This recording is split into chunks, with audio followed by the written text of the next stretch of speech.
जिल्ह्यातील आरोग्य सेवा सक्षम करण्यावर भर देणार सभापती चेतन सिंह केदार सावंत। आरोग्य केंद्र व उपकेंद्रांमध्ये विशेष स्वच्छता मोहीम राबवण्याच्या सूचना। सोलापूर जिल्ह्यातील आरोग्य सेवा अधिक सक्षम, पारदर्शक आणि लोकाभिमुख करण्यासाठी जिल्हा परिषद आरोग्य समितीच्या बैठकीत निर्णय घेण्यात आला। केंद्र सरकारच्या आभा कार्ड योजनेला गती देण्यासाठी आशा सेविका, आरोग्य कर्मचारी आणि इतर विभागामध्ये समन्वय वाढवण्याचे आदेश देण्यात आले। वाढती लोकसंख्या आणि भौगोलिक गरजा लक्षात घेता नवीन प्राथमिक आरोग्य केंद्रे व उपकेंद्रे उभारण्याचा निर्णय घेण्यात आलाय।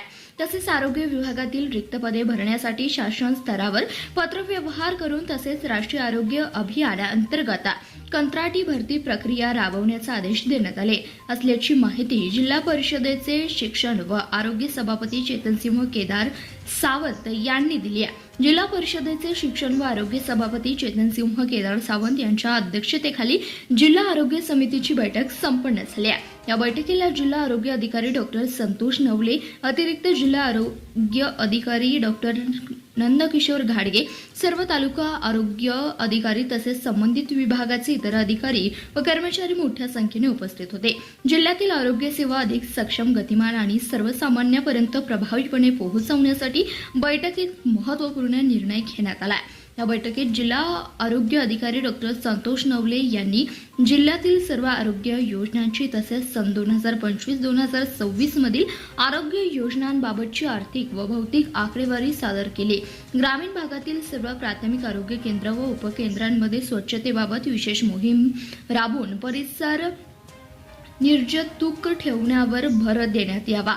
अशा सेविकांना वैद्यकीय किट वाटप, आशा ताईंना प्रशिक्षण देऊन स्थानिक रुग्णांना किरकोळ आजारावर जागीच उपचार देण्यासाठी सक्षम केले जाईल। त्यासाठी त्यांना वैद्यकीय किट वाटप करणे व कायम औषध पुरवठ्यासाठी सेस फंडातून निधी उपलब्ध करून देण्याचा निर्णय घेण्यात आला। सरकारी रुग्णालयावरील विश्वास वाढवण्यासाठी वैद्यकीय अधिकाऱ्यांनी नाविन्यपूर्ण योजना राबवण्यात याव्यात असे निर्देश देण्यात आले। आरोग्य विभागातील रिक्त पदे तातडीने भरण्यासाठी शासन स्तरावर पाठपुरावा करण्यासोबतच राष्ट्रीय आरोग्य अभियान अंतर्गत कंत्राटी भरती करण्याचे निर्देश देण्यात आले। रुग्णांशी बोलताना सौजन्य, नम्रता आणि तत्परता ठेवून त्यांना दर्जेदार सेवा देण्याचे आदेश दिले, जेणेकरून रुग्णांना खासगी दवाखान्यात जाण्याची गरज भासणार नाही। ग्रामीण भागातील प्राथमिक आरोग्य केंद्र व उपकेंद्रांमध्ये स्वच्छता राखण्यासाठी विशेष मोहीम राबवण्याचे आदेश देण्यात आले। परिसर निर्जंतुक ठेवणे आणि रुग्णांना सुरक्षित वातावरण देणे ही जबाबदारी अधिकाऱ्यांशी काटेकोरपणे पार पाडावी, अशा सूचना शिक्षक व आरोग्य सभापती चेतनसिंह केदार सावंत यांनी दिल्या आहेत। धन्यवाद। प्रतिनिधी रविराज शेटे, CBS न्यूज मराठी, सांगोला।